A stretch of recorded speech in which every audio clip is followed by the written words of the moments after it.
L'article 242 du Code électoral a prévu ce qu'il est convenu aujourd'hui d'appeler 10% et qui correspond en réalité à ce qu'on appelle en droit le seuil de représentativité.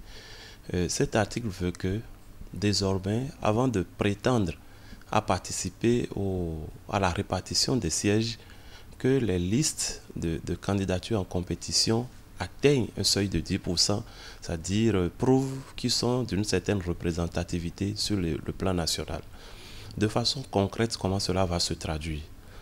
Il s'agira dans un premier temps, au soir du scrutin, lorsqu'on aura eu les résultats sur l'ensemble du territoire, de commencer par voir quelles sont les listes qui, au niveau de l'ensemble du territoire national, ont pu réunir 10% des suffrages valablement exprimés. Alors, si ce nombre-là dépasse 4, eh bien, tous ceux qui ont 10%, c'est-à-dire on aura plus de 4 listes qui seront éligibles à la répartition des sièges. Si ce nombre-là est de 4, eh bien, les 4 sont pris en compte. Si ce nombre est inférieur à 4, supérieur à 1, eh bien, on prend tous ceux qui ont 10% et ensuite ceux qui n'ont pas atteint 10% jusqu'à hauteur de 4. Maintenant, si on n'a personne qui ait pu avoir les 10% ou si on a moins de 4 listes en compétition, eh bien, toutes les listes seront éligibles à la répartition des sièges. Donc, voilà la première étape qui est considérée.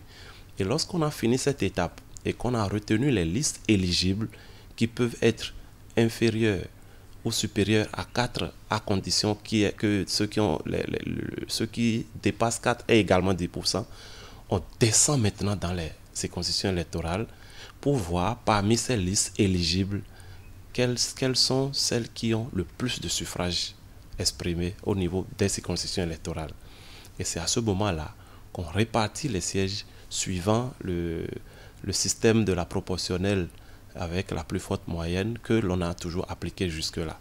Donc la nuance qu'il faut retenir désormais par rapport au mode de scrutin, c'est que nous avons exactement le même mode de scrutin qu'avant, c'est-à-dire la proportionnelle avec la plus forte moyenne, mais avec cette grande nuance que pour prétendre participer à la répartition des sièges, il faut justifier d'au moins 10% sur l'ensemble du territoire national ou figurer parmi les 4 premiers arrivés à la fin.